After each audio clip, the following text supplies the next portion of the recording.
Okay. Tweet sent. Mark, after some connection problems, it's good to be with you. Thanks for joining me, man. Absolutely, John. I appreciate the opportunity. I apologize for the dumb doctor technical issues.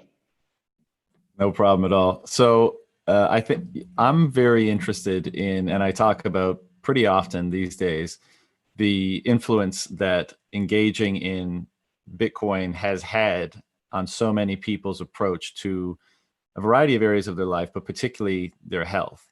And I use the term health broadly. I consider, spending more time on your relationships part of your health. I consider spending more time, spending time in nature part of your health, and of course, diet and exercise and those types of things. And we were connected, and I know this, you're a physician. So this is going to be the topic, probably the bulk of our discussion today. But just so that everybody has a bit of context for the discussion and for you, can you just kind of give a little bit about your background, what you do, and then I know you've also written about this topic a little bit, so you can touch on that as well. Absolutely. I'm an internal medicine hospitalist physician here in Minneapolis. So obviously the past few months have been pretty crazy, but we're taking it day by day. So I mainly see patients, I primarily see patients in the hospital, no clinical setting whatsoever. So that has its own level of acuity. How that has then transitioned into Bitcoin, I guess kind of leads to the Bitcoin origin story question for everybody.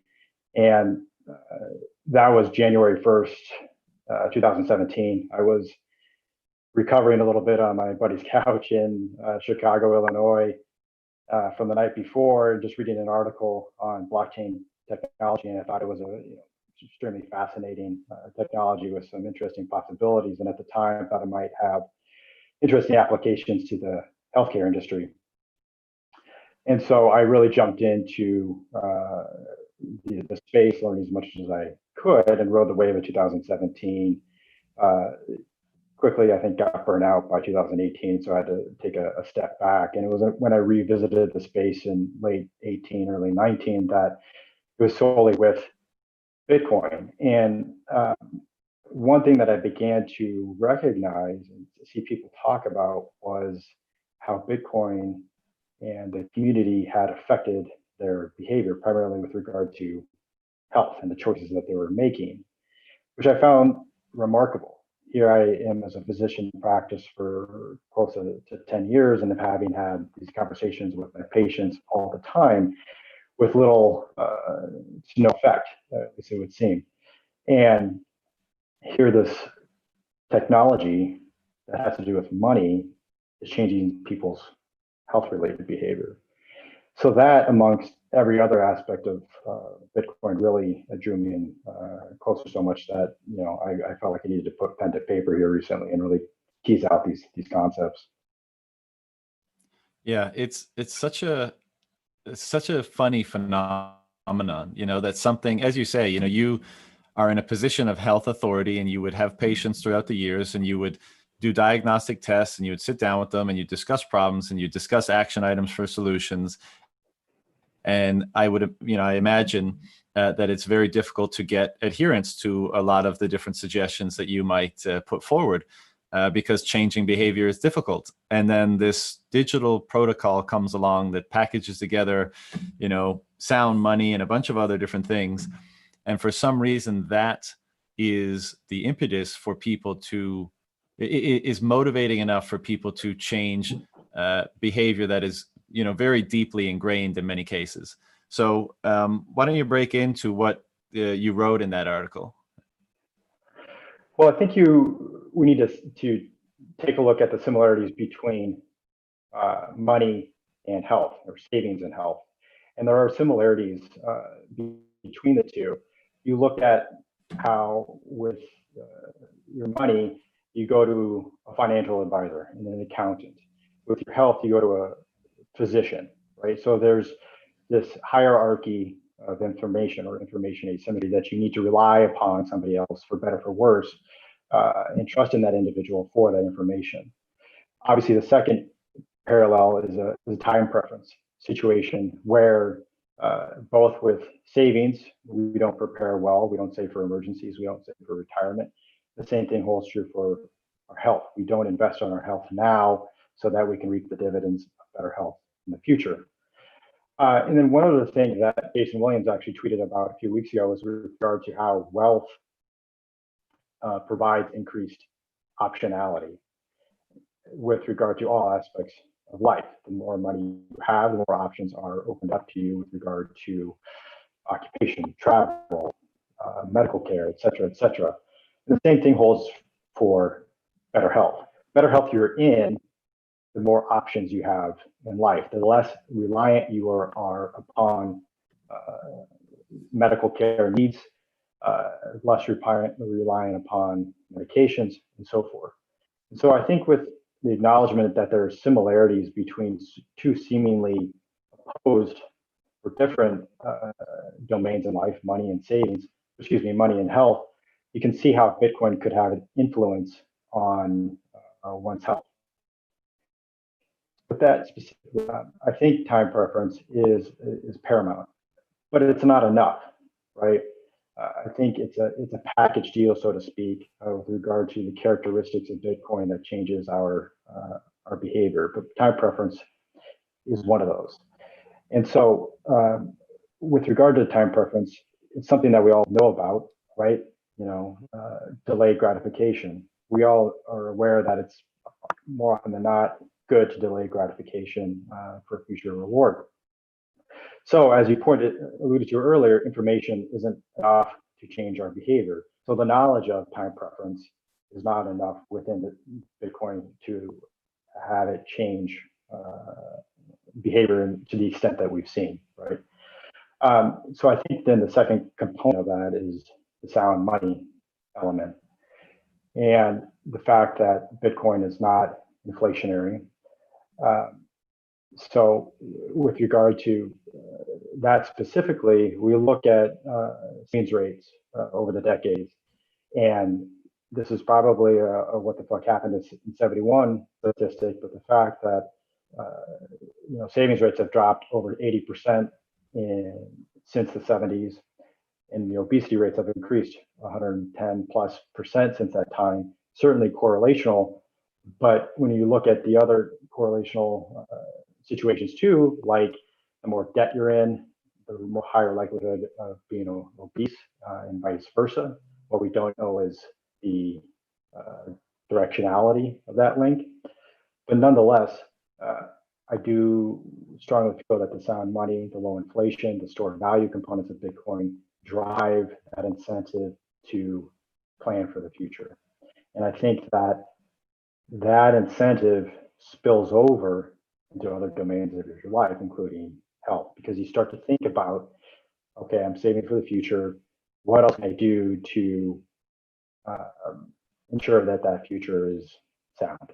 And that involves your health, obviously.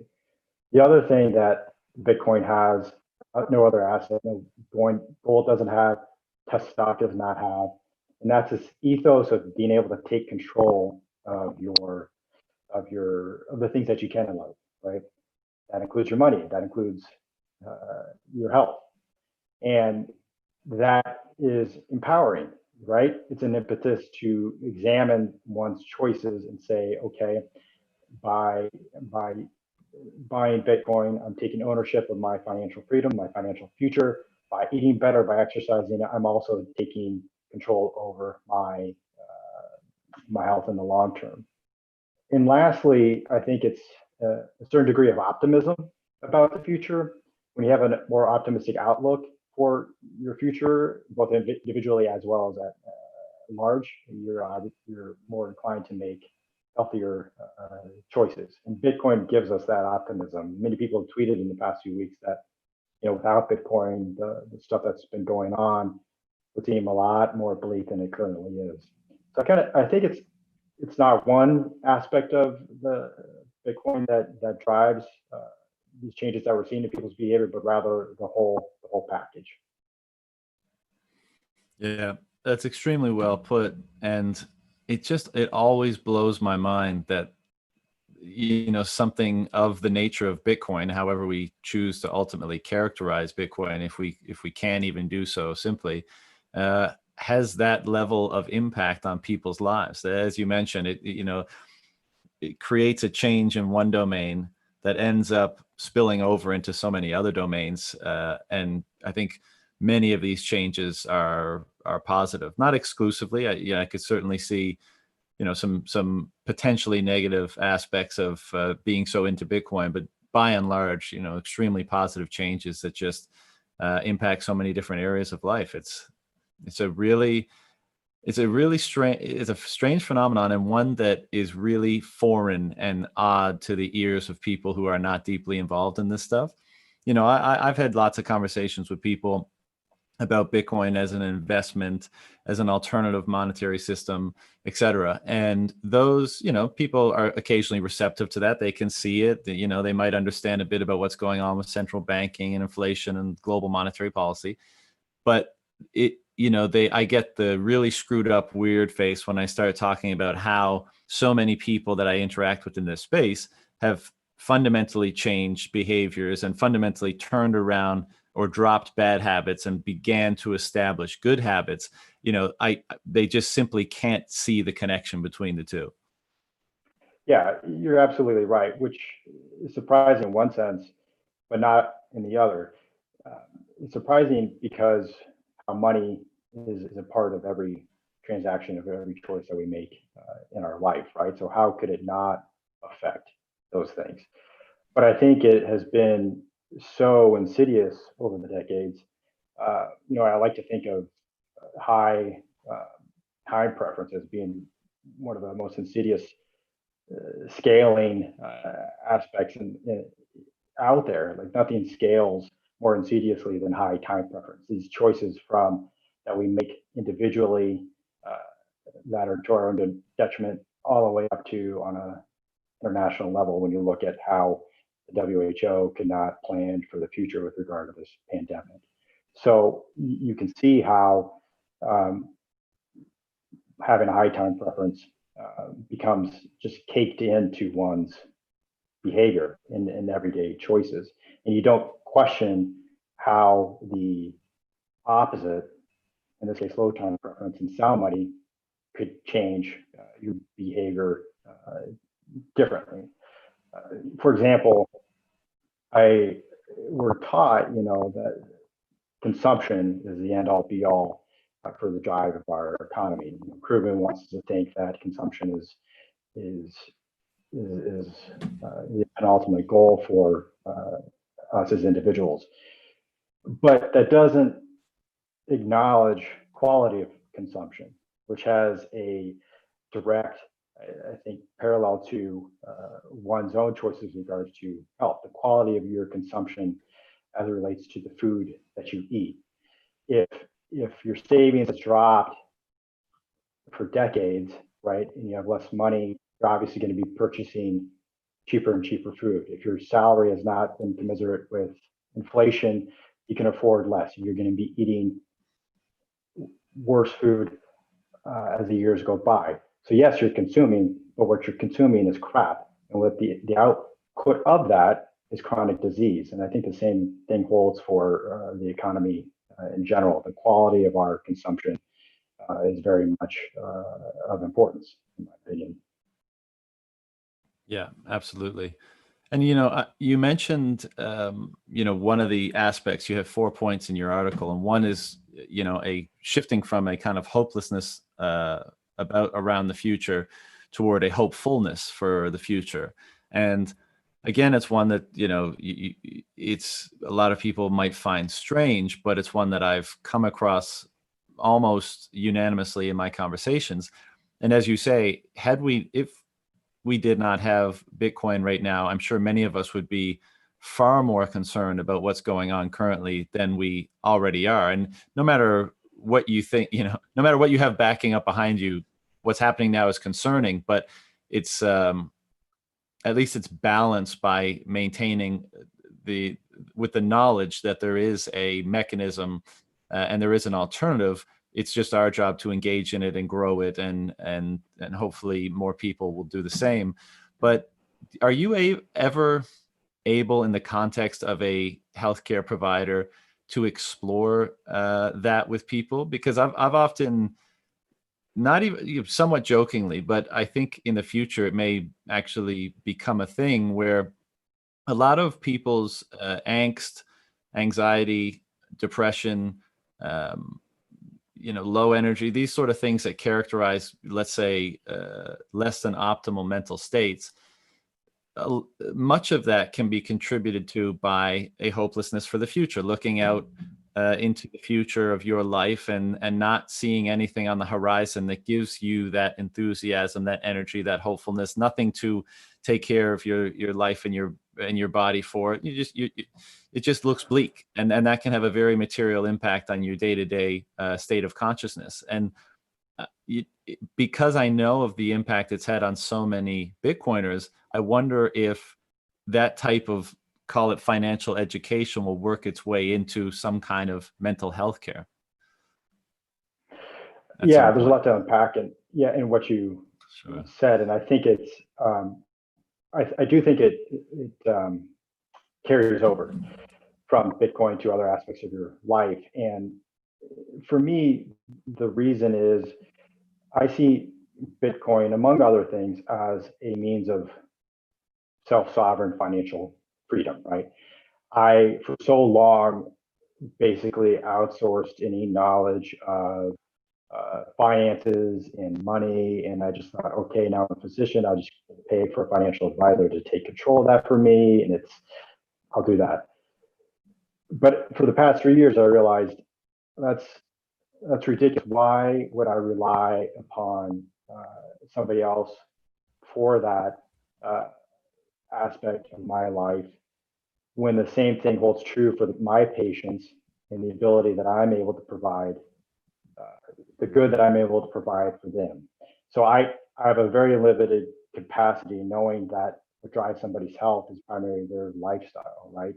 Not so much what I do as a physician. Okay. So with Bitcoin, understanding that it gives me this independence and this financial freedom, that in turn carries over to, well, if I can do it with my finances, I can do it with my health, my safety, and it all starts with one personally, and then I think it goes from personal to family, to friends, neighborhood, and community. I think it spills. For me, it has taught me that I need to take care of myself before I can take care of others. And I want to take care of others, right? I want to be able to do good in the world. I feel like if I don't have my house in order, I'm not going to be able to do that. And I see Bitcoin as a means to do that. I see optimizing my health as a means for doing that, right? So often at work, I see the caretakers of patients. I see them admitted to the hospital because their health is eventually broken down. And so not only is their loved one still sick, but they're sick now because they couldn't take care of it themselves. And so it's not a matter of just this selfish isolationist or I'm only going to look out for number one, but it's doing that in order to be able to provide for others. And for me, that provides an optimistic outlook for the future. I got my shit in order. I can help take care of others at this point. Mm-hmm. Do you think when we analyze, if we try to get a little bit more specific about what it is about what we're interacting with that's causing the change, do you think it's just broadly because now we have, the soundest form of money that we've ever experienced, and just that on a broad scale is causing those internal changes that many of us are seeing? Or do you think it could be more granular in that the specific attributes of that sound money in some way, perhaps yet poorly articulated or not very clear, have more specific impacts on us? And I guess I'll just provide a somewhat of a basic example for that of what I'm talking about. As we know, every 4 years, Bitcoin's new supply schedule gets cut in half, right? So the amount of Bitcoin mined every 10 minutes gets cut in half. And so Bitcoin is disinflationary, and this is effectively Bitcoin hardening every 4 years. That's one of Bitcoin's attributes. If the premise is that interacting with this thing is causing these fairly profound changes in us, do changes in it, as they morph and change, and only some do, but should we expect for those changes to have some kind of commensurate change in us, or is the change just simply that it's sound money, and the kind of details or inner workings of that sound money don't necessarily have specific, it don't necessarily motivate or inspire specific changes in us? Do you know what I'm trying to say? I do, and I think that's a fascinating question. We don't know the answer.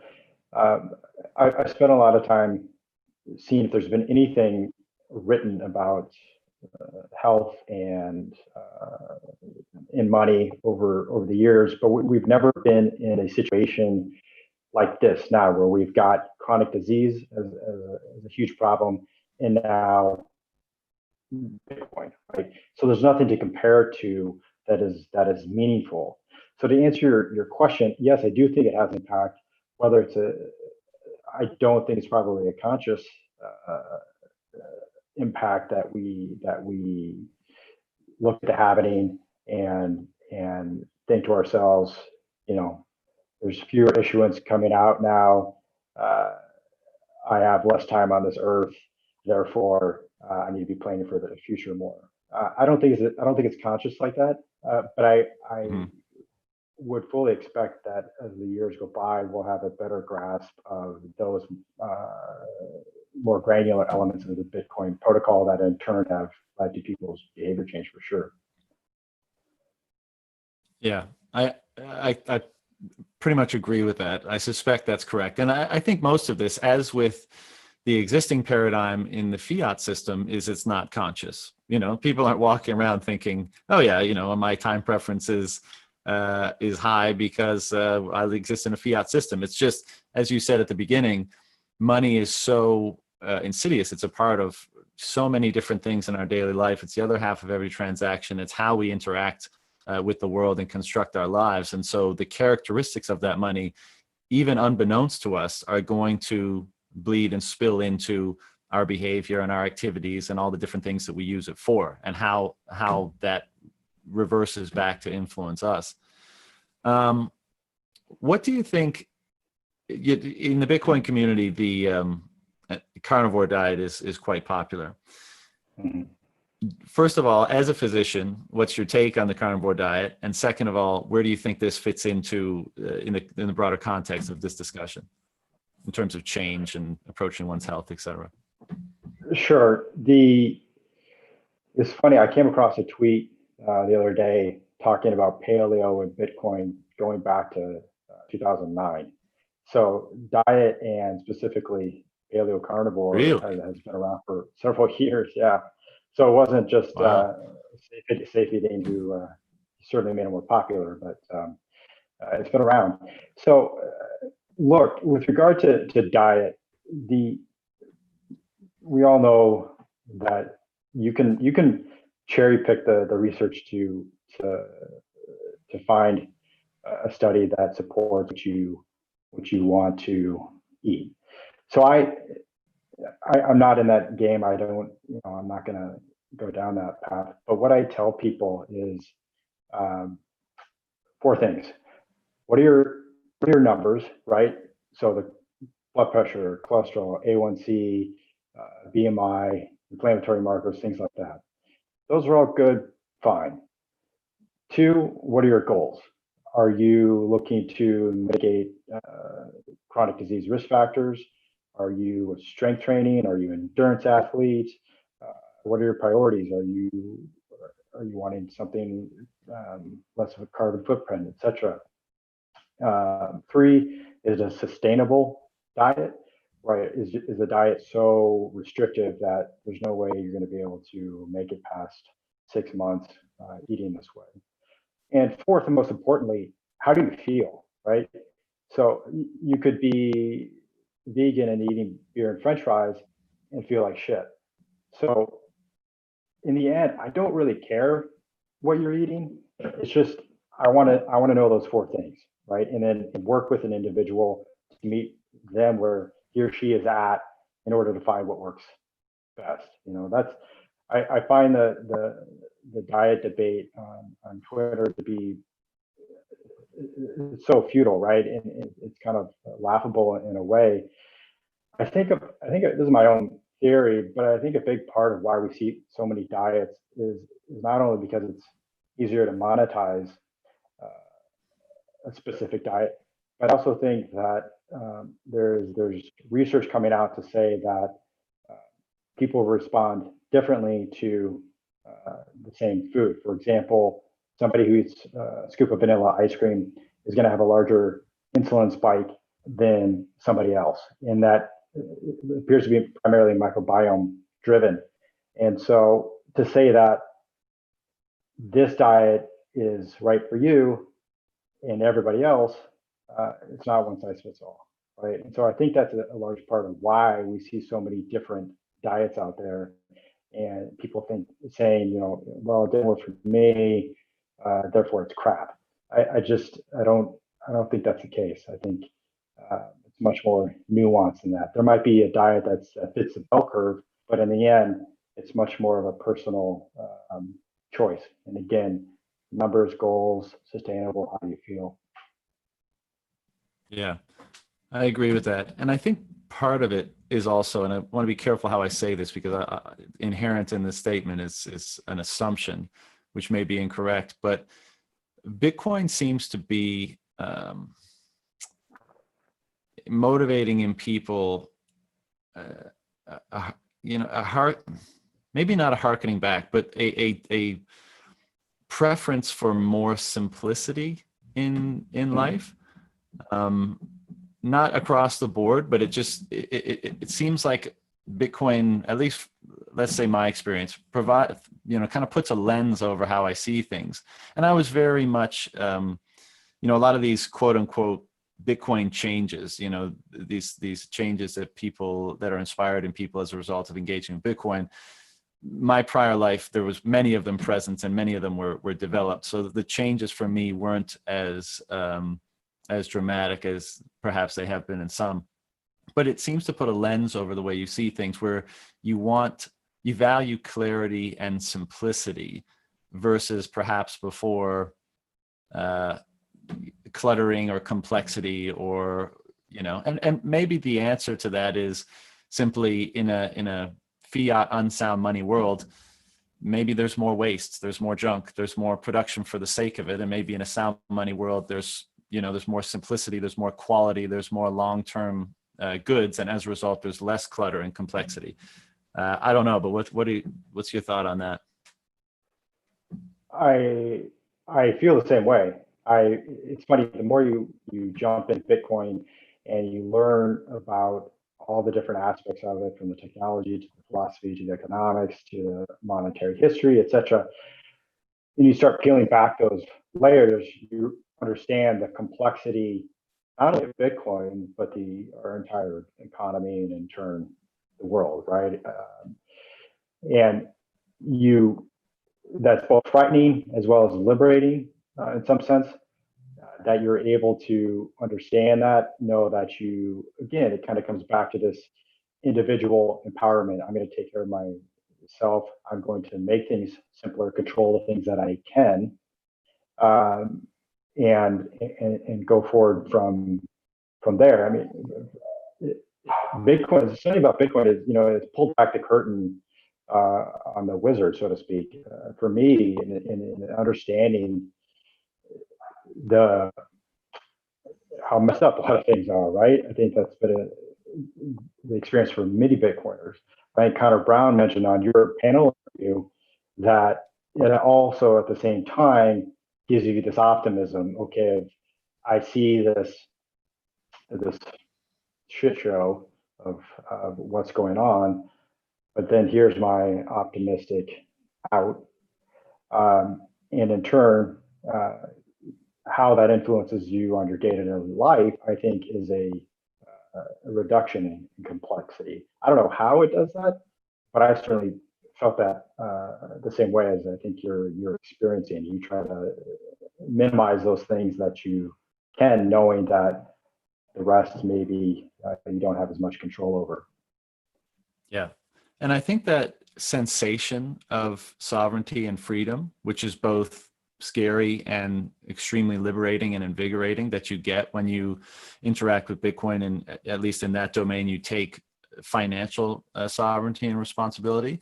I think that is such a invigorating sensation and desirable ultimately once you get a taste, that you probably again, I'll go for me, I want to recreate it in as many other domains as I can. And in order to do that, just from a simply time and other resources perspective, you must simplify, you must prioritize better, because you can't, it's in some domains, it's difficult to establish that. And the kind of more simple and clear and the more properly prioritize those things that you want to bring sovereignty to and that you want to extract freedom from, you necessarily have to simplify, because there's an infinite number of things that you can interact with and do on a daily, weekly, yearly basis, or over the course of your lifetime. And if you really want to bring that sensation of sovereignty and freedom to the highest priority things, then you have to simplify. Right, and that's what I really want people to understand with regard to their health, is to also view that as a means of self-sovereignty, right? Because just as the financial industry has control your finances and your future financial freedom, the medical industry will do that if you let it, right? And so I want people to understand that Bitcoin gives you that financial freedom, but having better health also gives you the freedom from that health standpoint to live an optimal life as well. I alluded to this earlier. When you look at factors that influence your health, there's what I do as a physician, the medical community, and that's about 10-15%. There's genetics, which is about 20%. There's environment, which is about 10-15%, and then there's lifestyle, which is close to 60%. So billions and billions of dollars are being poured into that 10-15% of what I do, when you have a majority control of your own health. So you take that on and you build a self-sovereignty with regard to your own health, and then you don't have to rely upon the system to fix you, because it's not going to, right? It's going to put Band-Aids on chronic disease, and then you're stuck in the cycle. So only you can get out of it or keep yourself out of it. And so I'm trying to really draw the comparison between having financial self-sovereignty as well as health self-sovereignty if you really want to be free. Yeah, absolutely. It's amazing how I talked about priorities there. It's amazing how Bitcoin seems to influence priorities like that. And this conversation necessarily has a lot of generalization. So I guess it's always just to speak better, from my subjective experience perspective. But when I was younger, for example, I imagined, riches and yachts and, all the things that we are both advertised to, and just the society we grew up in to value. And something about, and this, again, not exclusively a result of Bitcoin, but certainly partially influenced and perhaps largely influenced, is a desire for not just simplicity, because I'm limited in the resources that I have in order to establish sovereignty and freedom in certain domains, but that becomes kind of the ideal or the value or the goal, like to establish sovereignty and freedom in some ultimately very basic domains. and enjoy that. So just to give you an example, this, I love spending time in nature. I take care of my health very closely. I really like engaging with other like-minded individuals who have my best interests at heart, and whose interests and their interests, and likewise, me for their interests. And just all these simple things that do not require a great deal of resources, but they require thoughtfulness in order to engage in them on the level that I wish to engage in them. And that's a process of being able to do so and establishing that over time. But it just seems odd to me, and maybe this can be explained with the low time preference, the overarching low time preference thing. But I think there's perhaps more. There's a value being emitted seemingly from Bitcoin, and a lot of people are picking up similar values and trying to establish them in their lives. Yes, and I think we shouldn't discount the fact that you're able to do those things, those quote unquote simple things, because of financial stability and your health, right? Many people, somebody who doesn't have either one of those things is working, right? It's not an option. And so if you can't, again, it gets back to, if you can't take care of yourself, you can't take care of others. You have no ability to really foster those relationships with friends and family, let alone outside of the community, to help support them. So yeah, I think that's a tremendous amount of freedom that Bitcoin does and will hopefully continue to provide individuals, so that they can take a step back and not only um, look inward to help their own growth, but those of others as well. I would love to see more eventual Bitcoin philanthropy, and I, I hope Bitcoin also grows with regard to how we interact with money itself. I hope that there's more financial services products than just interest accounts. And what I mean by that is, if we're talking about all these things and how it affects behavior, how can we further incentivize Bitcoin uh, to change our behavior? Is there a way? Is there a means of monetizing healthier choices, of healthier interaction, of good deeds, of things like that? Is that something that Bitcoin could ultimately do? I don't know. I would love to see that. That excites me more than again, an interest-bearing account. I think we need to really trust, question how we interact with money, and be more creative with regard to how it affects our day-to-day life. I would rather, work less so that I could earn more with Bitcoin by doing healthier things for myself and for others. If it was, I hate to use this word, some element of UBI that by incentivizing these actions, you do earn Bitcoin, and in turn, there's a win-win for both yourself and society. You look at the current situation with regard to unhealthy behaviors. That consumption again is incentivized, right? Incentivized to consume more. Well, that is a net detriment to the individual, not only with regard to chronic disease, but a net detriment to the economy as a whole when we start talking about the costs that incurs on the economy.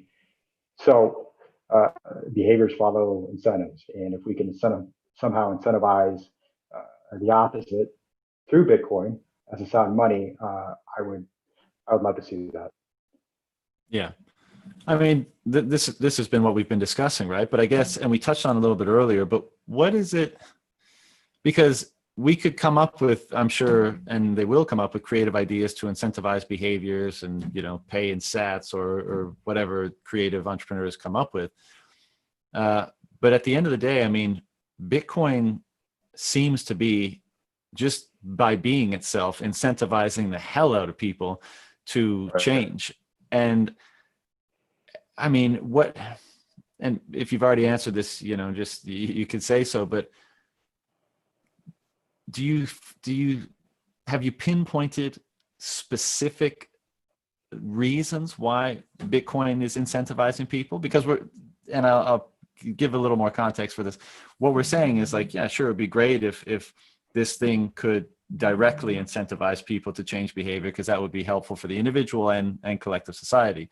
But we see Bitcoin incentivizing all this behavior change, and we say it's a manifestation of low time preference and all the other things that sound money construes. But I guess what I'm saying is, can we articulate precisely what that incentive is?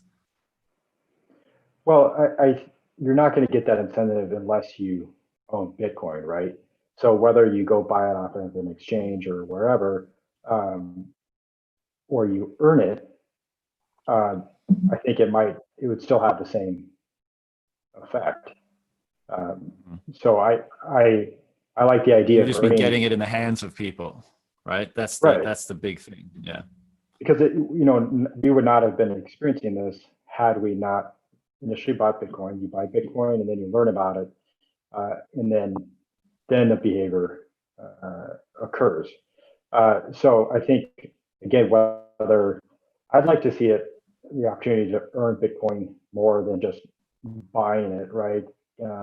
Simply because I think a little bit of while I like Lolly, I use Fold and all those things, like it's incentivizing consumption. I like the idea of being able to earn the Bitcoin. And I think earning it also puts, the intrinsic value is greater as a result. But to answer your question, is there a specific thing? I honestly don't think that there is. I think it's the whole construct. I think it's a multitude of factors that have come together in this crazy time and space to have triggered this. But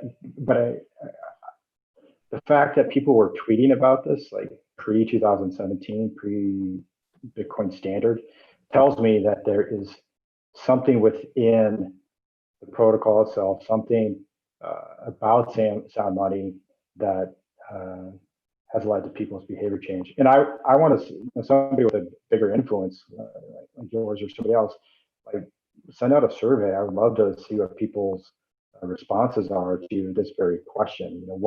Why have they changed? And I don't have a good sense of that right now, aside from those multiple factors. Yeah, that's a good idea. I think I'll look into that, and I think other people should do so as well. But just the final point on that, I said that the change for me has been relatively mild because a lot of those things I'd valued prior to being involved in Bitcoin.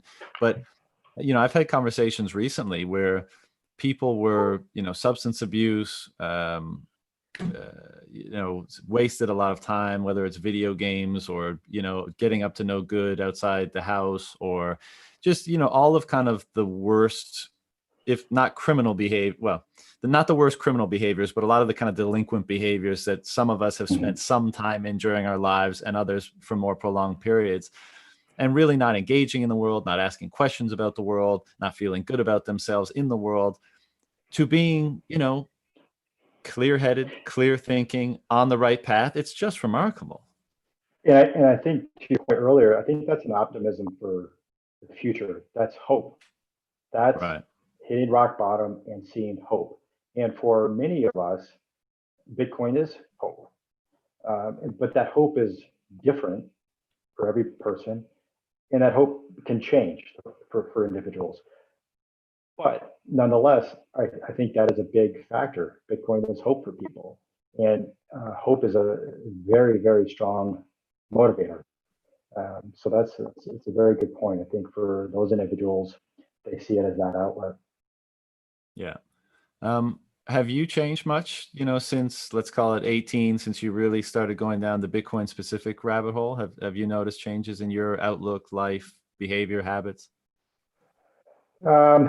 I was thinking about that because I knew you would ask it, and I don't know. It's hard to tease out what's changed and what's still being influenced by a 2-year-old kid running around. Um, I've always been healthy. As I talked about in the paper, though, it's definitely more taking control of my finances and money. I grew up with in a family where money was more, it was kind of a taboo topic, and we would spend, and our dad would spoil us and bail us out if we spent over our allotted allowance. And so it was always this kind of cycle of spend, consume, but it'll be okay. And that's the way it continued up until Bitcoin. And I really have been able to take a step back and look at what is my relationship with money? How do I interact with? What do I see it as? What do I want out of it? And that's looking at the history, the psychology of money.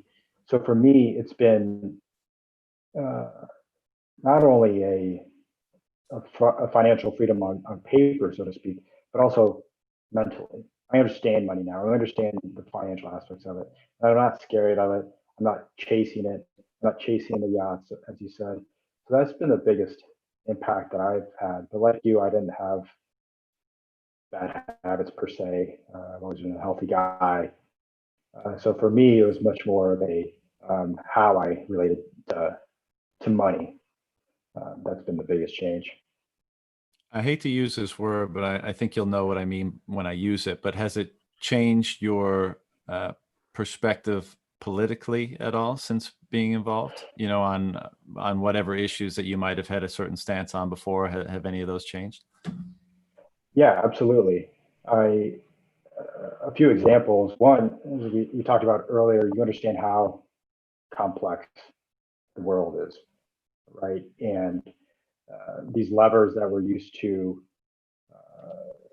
being pulled in the economy, or basically that any politician is going to talk about, that if we just do this, we'll get Y. And when you start learning about Bitcoin, you understand the complexity of economics of money, and in turn, every other complex system in the world. And as I tweeted out earlier, complexity is the one thing that doesn't have an ism behind it, right? So even though you might be believe in liberalism or libertarianism, like does not fit in a complex world.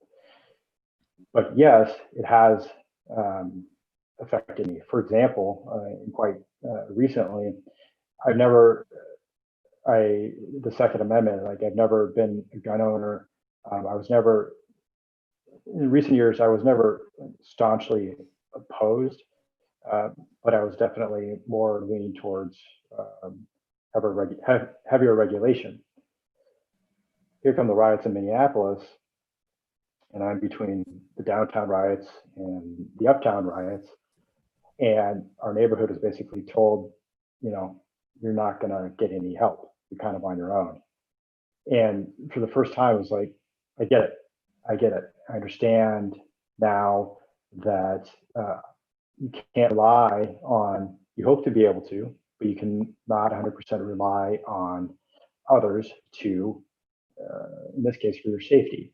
And so that experience allowed me to relate to people who have been saying this for, ad nauseum for years, and that you don't understand until you live it. And I lived it, and I was like, yeah, I'm going to go get a gun, and this is why.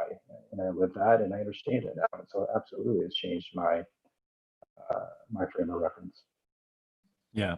And I think so there's that component of that kind of change where you come face to face with the necessity for a certain thing that previously might have just been, theoretical, and it was easier to take a stance one way or the other theoretically. But when you come face to face with the reality of a situation, you more intimately understand the truth of it.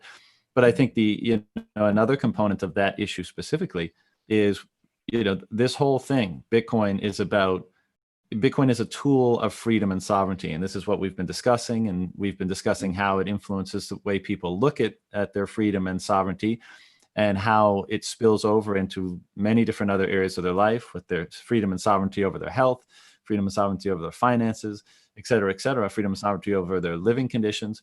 And just like you, man, all my life, I uh, again, not staunchly opposed, but lean toward, yeah, wouldn't things be safer if less people had guns, less opportunity for violence. And that has been, I guess, a change that has been fairly notable in me since interacting with Bitcoin, because I recognize it as a tool of sovereignty and freedom, not as exclusively a dangerous tool or a tool of death. It's any effective tool can be used for good or bad purposes. Otherwise, it wouldn't be a very useful tool. And I see it as, whether that's maintaining sovereignty and freedom for your family against an intruder, or for your family and your fellow citizens against tyrannical government, or any other use.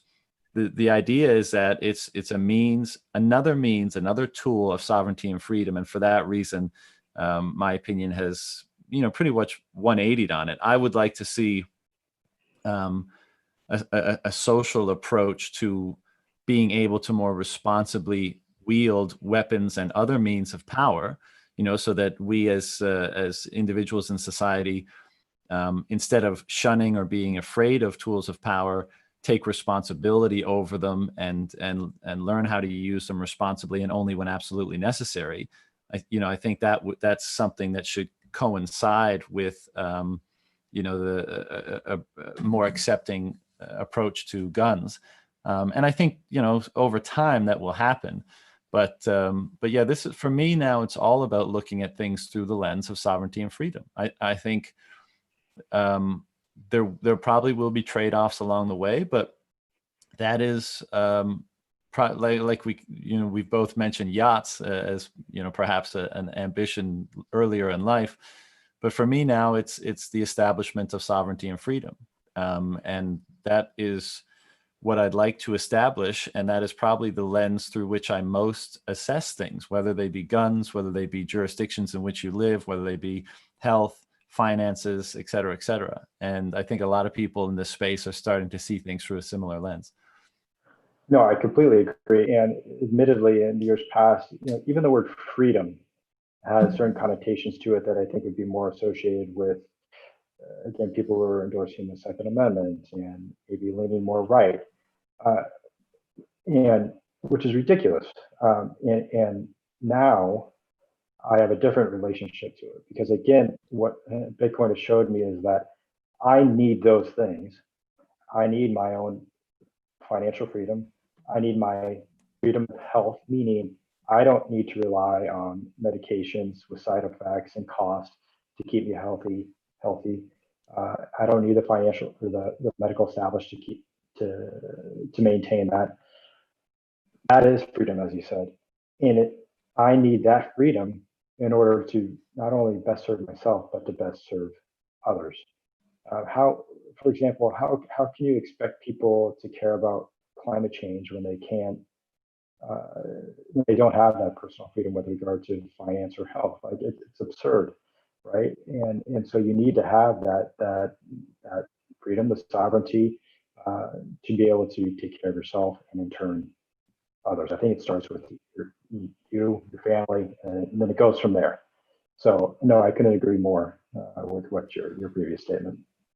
And it's so odd in society today. There's an apprehension around freedom. There's large swaths of people that would seek to limit the freedom of others, because I think a part of it is they're afraid of what would manifest out of people acting in with complete freedom. And I think a lot of people think it would be some sort of anarchy or chaos or et cetera. And I just don't see it that way. I see, freedom is the taking of responsibility in many respects. Of course, it can be established and taken in different ways, and it can be abused. But I see a civilization in which it's a group of, free individuals voluntarily interacting with one another for individual and mutual benefit to be, one of the things that an ideal to strive for. And there seems to be many forces in society today that, out of fear, are attempting to limit freedom. And I'm not just talking about government large government forces. But I think some of the tumult we're seeing in the U.S. and around the world today is, whether it's regarding speech, whether it's regarding guns, whether it's regarding a great number of other things, is people wanting to limit what others can do. And I think it's not only misguided, but, as we're seeing now, potentially dangerous for all parties involved. How do you feel freedom relates to equality? To equality? Yeah. Is one person's freedom another person's inequality? So if I give you more freedom, does it impose on my equal access, my equality with regard to how I'm treated in society? I suppose it's possible that it could, but again, then I guess we have to ask the question, is it a trade? What trade-off do you want to make? So and like we're in such an advanced stage where we're so far away from what I just articulated in many of these concepts, that it's difficult to extricate ourselves from the bubble that we're in and imagine the changes that could bring us to a more desirable structure or society. But if you're asking, like, where does my freedom impose on your freedom, and where to draw the line there? Right. Like I know there's some schools of thought and philosophy, like voluntarism and libertarianism, that kind of attempt to answer that question. But I don't know if any ism is ever going to cover it. I mean, I think we have to prioritize freedom and then figure out the trade-offs that must be made along the way. But I just don't think we're prioritizing freedom in many cases and instances in countries around the world today. I think let's take the COVID lockdowns, and you're a physician, so maybe you'd have some interesting insight here. But whatever your opinion on this is, we prioritized. And whatever your opinion on the veracity of the data which we use to do so, we prioritized public health over individual liberty in this instance. And that's just a fact, because people were locked down and they were told they can't leave their homes, they can't go to work, they can't provide for themselves. And so that was a choice that was made for people. People weren't able to make that choice for themselves. So in that case, we have a society that's prioritizing the perception or the objective of public health over freedom. And again, I think the discussion around this can easily get lost in the minutia and the details. But on that upper level, I disagree with that. I don't think I don't think people's liberty should have been or should be able to be restricted in that way. But that's my opinion. What's your feelings?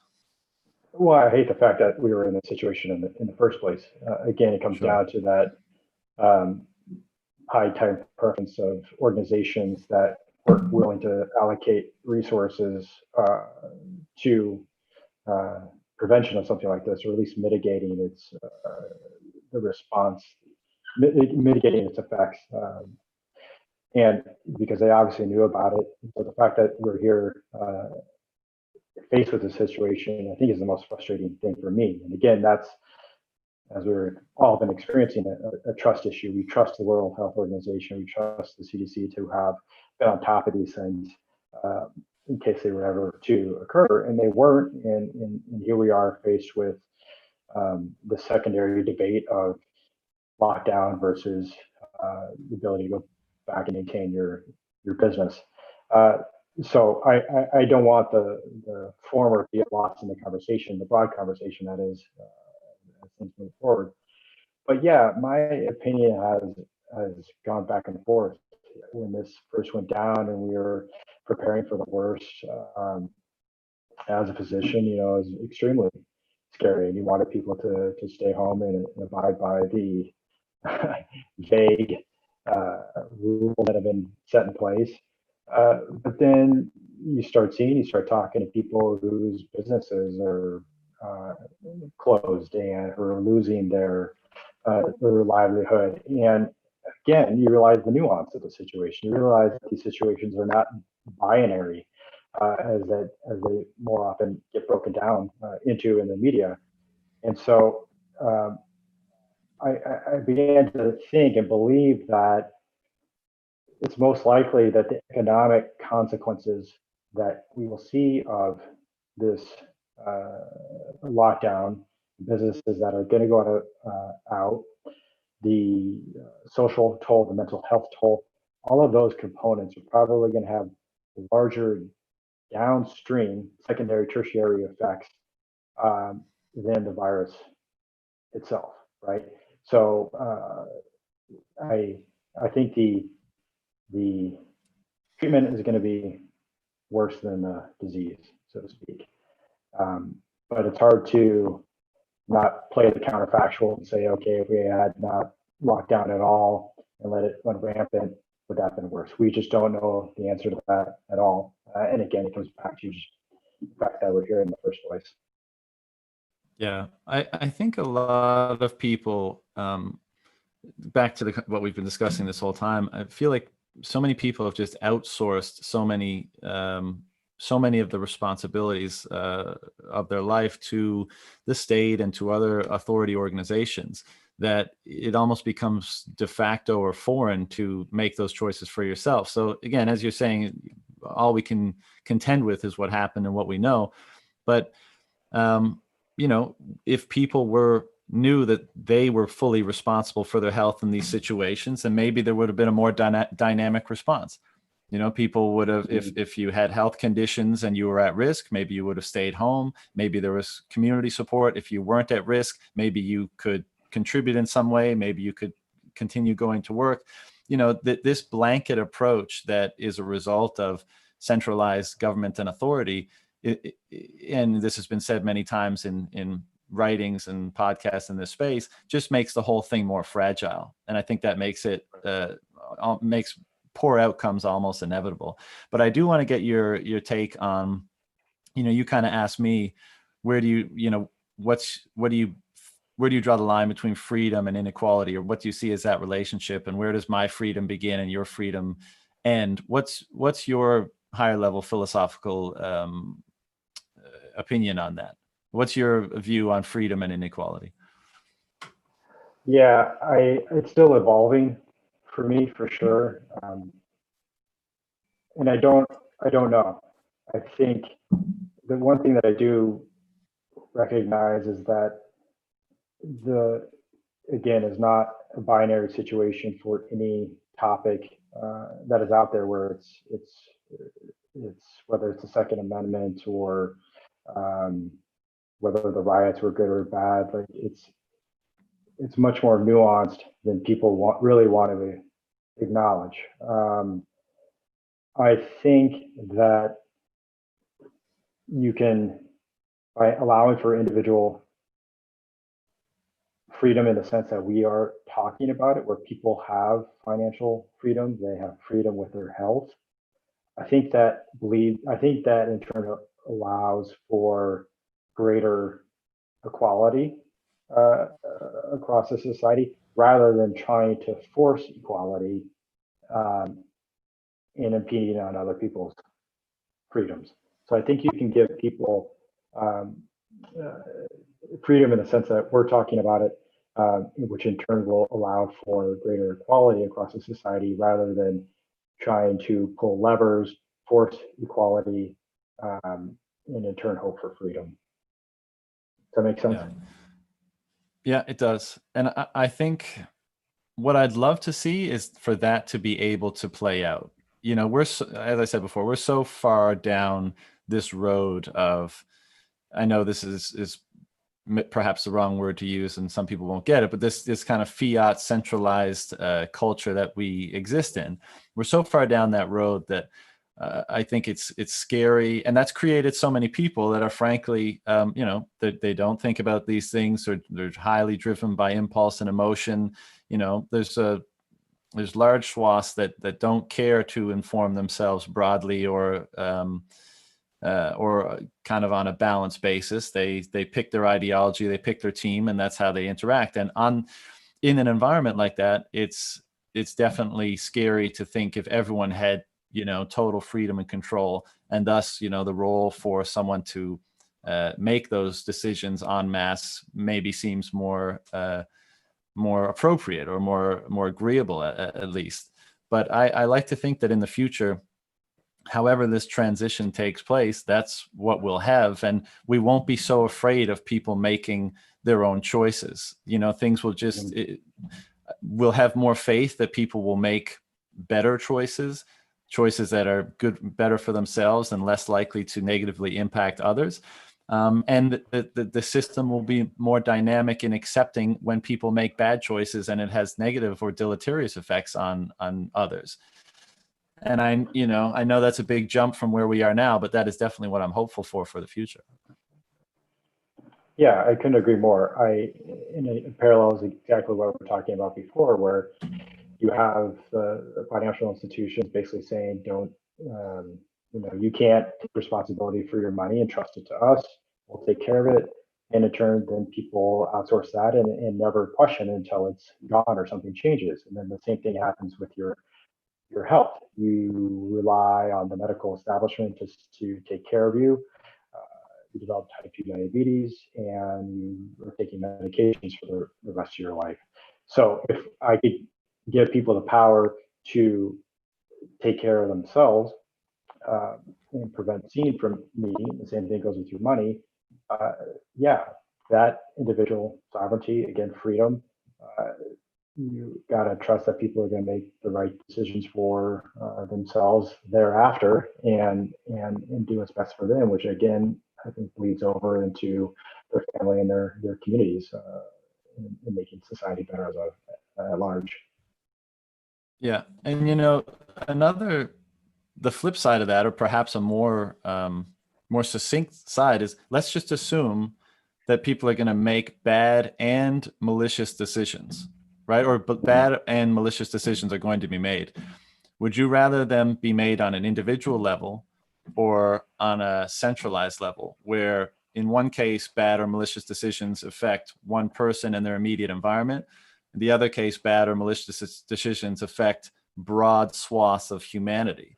And so, and I guess the easy corollary or example here would be central banking, right? With Right. what central banking does to money, that those bad or malicious decisions affect so billions of people, literally, if we're talking about the Federal Reserve, for example. Whereas, if one person as an individual decides to do something bad or malicious, they fuck up their money management or they scam people with, forged notes or whatever, then it's a far more localized problem. So, if you look at it in those terms, I'd much rather have individuals making bad and malicious decisions rather than that entity that we've conveyed so much power and influence to. So. Yeah, no, for sure. I couldn't agree more. And I think you read books on complex systems. I think it was Jeffrey West's book called Scaling. He gets to that very point. Like we trust in these centralized systems that just don't really have a parallel in nature, and in turn, most likely are doomed to fail. As they relate to the institutions, the centralized institutions that manage and govern us. Yeah. Mark, this is the last question I got for you, but I'd be remiss if I didn't ask you a bit more. We touched on it briefly, but obviously Minneapolis has been, a center for a lot of the things that have kicked off in recent weeks.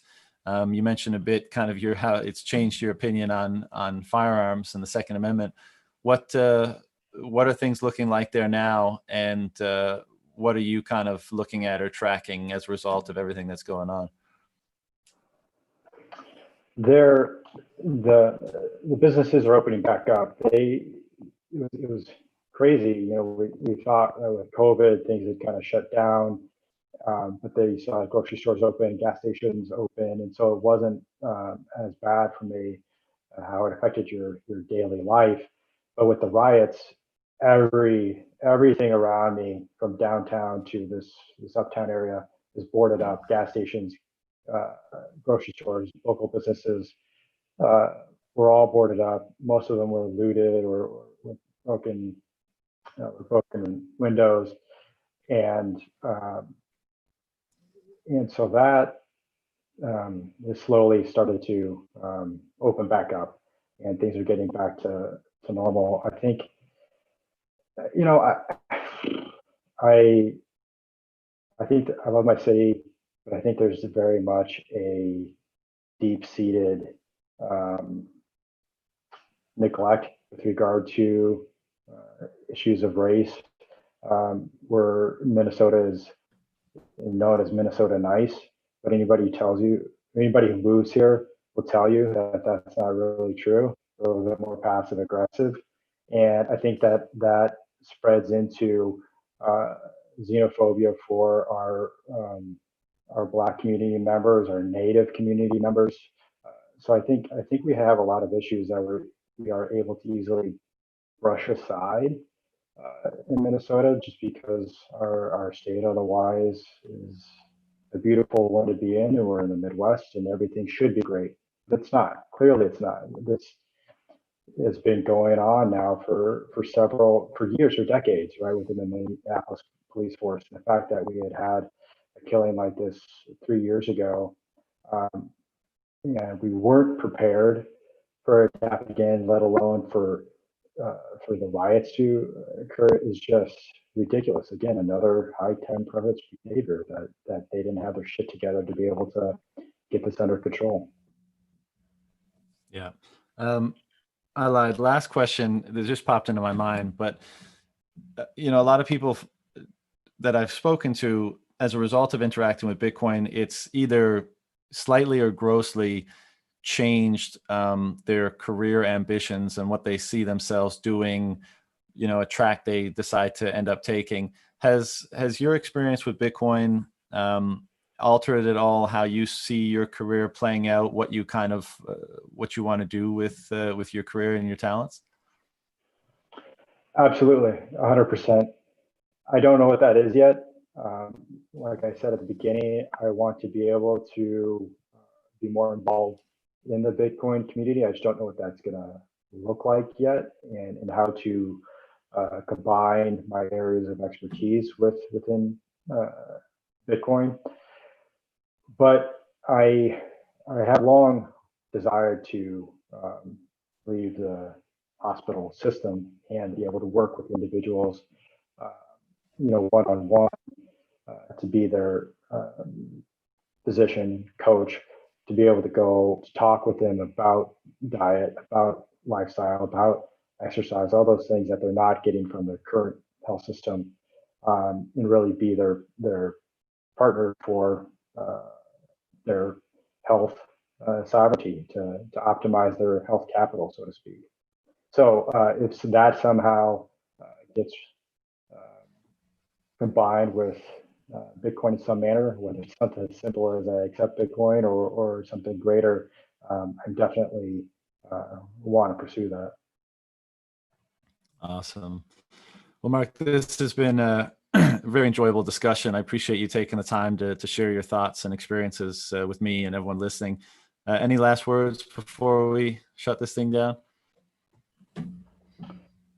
Just again to have people examine the parallels between what they see as Bitcoin as financial self-sovereignty, and then their own health, and how optimizing their health can in turn increase their health capital. Your health is an asset. What are you going to do to ensure that it compounds in the coming years, so that you can, live a life with the greatest freedom you deserve? I love that, man. Great advice. Mark, thanks again. I'm sure we'll speak at length in the future sometime, but until then, take care of yourself over there, and all the best. Thanks, John. I really appreciate it. All right, brother. Bye-bye.